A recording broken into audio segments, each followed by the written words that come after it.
The Tequila Worm by Viola Canales. Chapter 9. Cleaning Beans. Every Tuesday, Papa would come home from the cabinet shop where he worked, change into his jeans and boots, and then take the yellow metal container from the kitchen cabinet. He would sit at the kitchen table, take the lid off, and start cleaning his pound of pinto beans. I would always join him. It was a Tuesday, and I now only had a couple of weeks to decide whether to accept the scholarship. As I sat down beside Papa and watched him clean his pinto beans, I wondered what it would take to finally convince my family to let me go. Tia Petra's plastic performance and Berta's support had surely helped my cause, but I still hadn't gotten the blessing from my parents. Papa dipped his left hand into the metal container and fished out a fistful of beans. He raised his hand to his chest and opened it. Using his index finger, he began looking through his little mountain, a gentle giant. As he pulled out pebbles, clumps of dirt, and broken beans, he put them in the upturned lid. He also kept blowing on them as he poured them from hand to hand like jewels. This helped clean off the dirt. After turning and moving all the beans around, making sure they were now clean and none were broken ones only got stuck on the side of the pot and burned, he slowly spilled his handful into a big brown clay bowl. That was how he cleaned his pound of pinto beans every Tuesday, handful by handful. He said that holding and cleaning them relaxed him, made every single one meaningful, sacred even. I loved sitting and cleaning beans with Papa. He told me secrets about beans, how they were better than meat, how they were like us, mestizo, the pale part Spanish and the brown spots pure Indian. He'd often pick up a single one, squint at it, and ask me whether I saw the image of Pancho Villa in the scattering of the Indian spots, or Zapata, or the Mexican comic Cantinflas, or my tia Petra, or this or that. I always looked but never saw anything. Still, I said that I did. It was better than watching stars, he'd say. Watching beans was a lot like watching a Mexican channel on TV. Only Mexican things came out. But usually we cleaned in total silence, and that was when I felt especially close to Papa. He was the only person I knew who made me feel I could be perfectly quiet and still enjoy something really warm and special with someone. After the bowl was half full, Papa filled it with fresh water and started moving the beans around and around with his long golden brown fingers. He liked the sound, like the waves at Padre Island. When the water turned gray, Papa drained it all off and washed the beans again until the water stayed completely clear. Then he poured the beans into the big clay pot. The pot was brown with a red rooster on its belly. This was Papa's only prized possession, and it was solely used for cooking beans. It was the only pan or pot that had its own space in the kitchen, on the right back burner of our old gas stove. He then poured in fresh water, put the pot back on the stove, and lit the burner. He watched it until the water started boiling. After exactly 2 minutes, he turned the burner off, picked up his old guitar, and came and sat beside me. While we waited for a whole hour to pass, Papa taught me some new chords on the guitar, and we listened to Coco, Papa's yellow canary, singing outside. This hour, he said, cleaned the beans of their wind-making powers, which always made me laugh. Then Papa rinsed the beans once more. Now it was time to cook. Papa poured in fresh water, added a sprig of epazote, a green plant that awakened the true taste, another bean secret, and lit the fire under the pot. Once the pot started to simmer and bubble, Papa started bubbling too. The smell was the earth's incense, he said as he took a deep whiff. He then started his bean dance, continuously prancing up to the bubbling pot, lifting its lid and peeking inside. Later, he spooned 2 beans out of the pot and pressed each between his fingers, testing them. These are better than any piece of meat or steak. Once the beans were perfect, Papa spooned a cup for me and one for him, and we sat quietly at the kitchen table enjoying them, one by little one, using tiny spoons. This was when beans tasted best, we both agreed, when they were whole and still hot from just being cleaned and cooked. Now the front door slammed and in burst Mama and Lucy. Lucy was sucking noisily on an enormous lollipop, the colors of a rainbow. Mama dumped 2 big grocery bags on the kitchen table and flipped the radio on. Aye, she cranked up the radio. It's like a funeral parlor in here. You two should go outside and do something, anything. How you two can just sit there for hours without saying a single word. And Sophia, you should be more like Berta. We saw her out shopping for stockings. She's already planning her quinceañera. Julia, the vow sung by Javier Solis, started to play. Ay, that's our song, viejo, Mama said as she pulled Papa out of his chair. Lucy and I stared. I hadn't realized Papa could dance. He was waltzing Mama around the kitchen, beaming at her. Mama was laughing, her head back, her hair flowing. They looked like teenagers. When the vows ended, Mama planted a big smack on Papa's lips.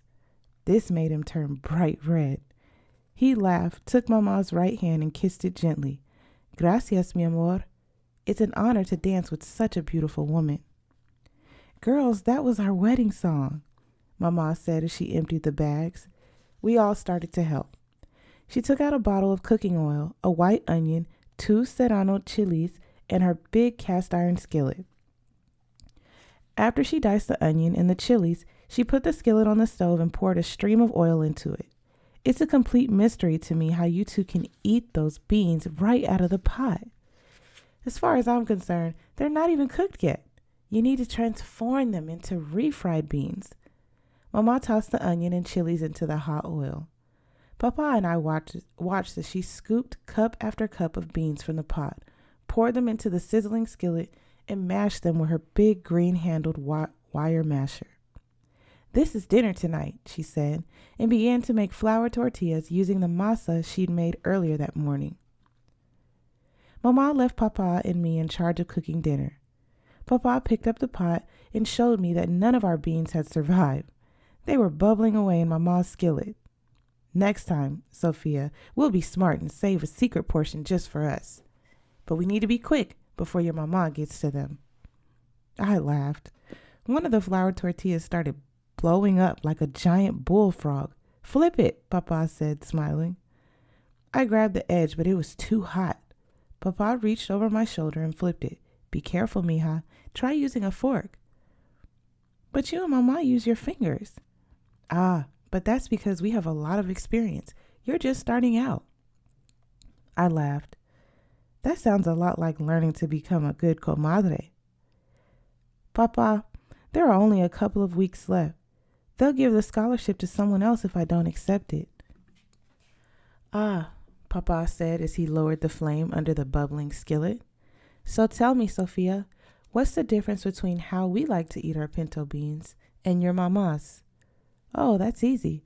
We like them whole, eaten from a cup, whereas Mama likes to smash them, fry them, and trap them into tacos. Papa laughed. What? You don't like your mama's tacos? Yes, I do, but they once got me called Taco Head at school. Taco Head? I told him the story. That must have been hard for you, mija. But don't tell your mama because she'll grab her machete and go after that big girl. It happened years ago. Oh, that's a mere detail when it comes to your mama. Your mama's a huracan, a force of nature. You've seen her use her powerful solar system of comadres. Yes, but I'm nothing like her. No, you're like your papa. But don't feel bad. We have our own secret powers. We find God among the pots and pans, just like Teresa of Avila, our little Spanish saint. Pots and pans? Do you remember those fireflies years ago? How we caught a bunch of them and squashed them all over our faces, arms, and necks? Your mama said, how could you get so dirty? And those poor creatures. But then when we stepped outside in the dark night, remember? How amazed and enchanted she was then. for there we were, glowing like some supernatural beings. Yes, but... And take your taco head story too, the one you just told me. It must have been really, really hard for you. But look where it's taking you. It kicked you to the very top of your class, and now you have this scholarship. Papa, do you want me to go? Can I go? I want you to be happy, mija, to learn what it takes to always have the ability to make yourself happy. This will make me happy. Papa looked down at his brown and white boots and then at me.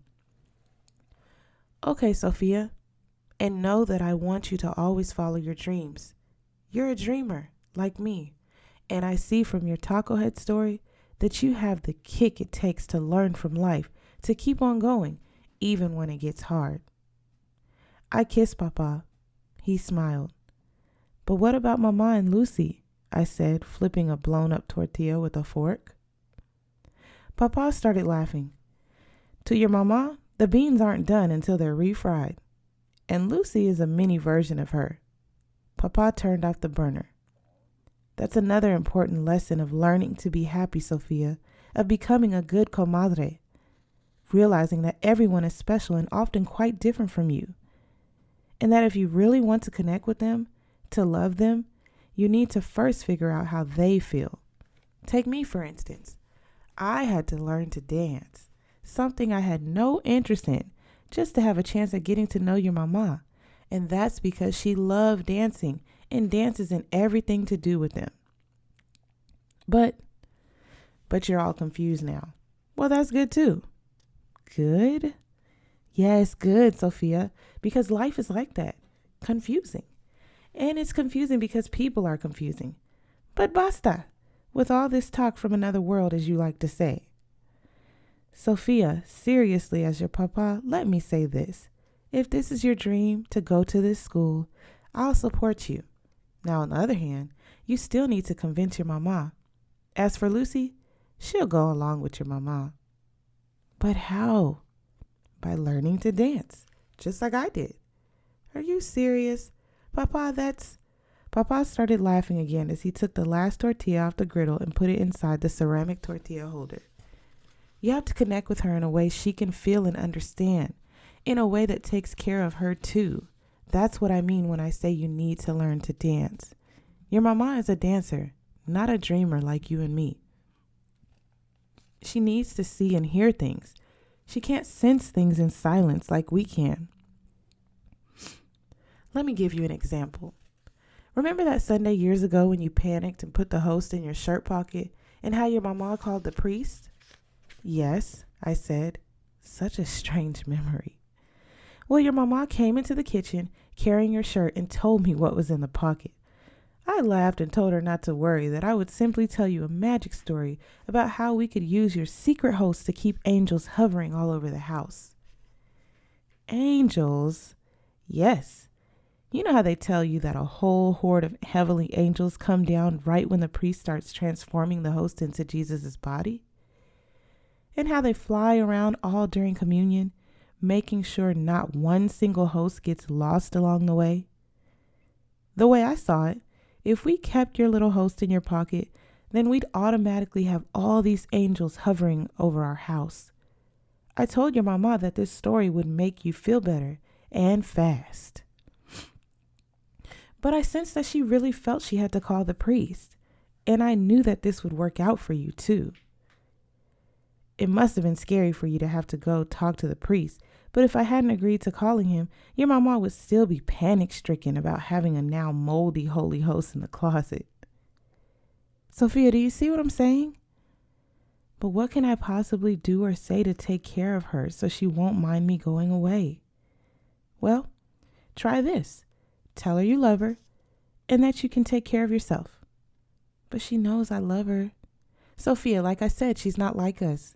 She only feels what she sees and hears, and Mama stomped into the kitchen.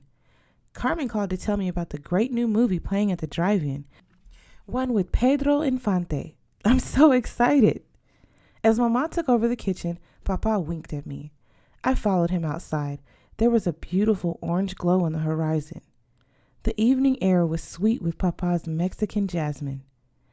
As I was saying, she only feels what she sees and hears, and what she experiences in the movies. He then started to laugh. So when we go to the drive-in, pay attention to your mama and to how she connects to the movie. I rolled my eyes. No, not another one of those singing charro movies. So I guess it's time you learn to dance, mija, Papa said, smiling. He started whistling the vals, Julia. He then took me in his arms and began waltzing me around and around the freshly cut grass.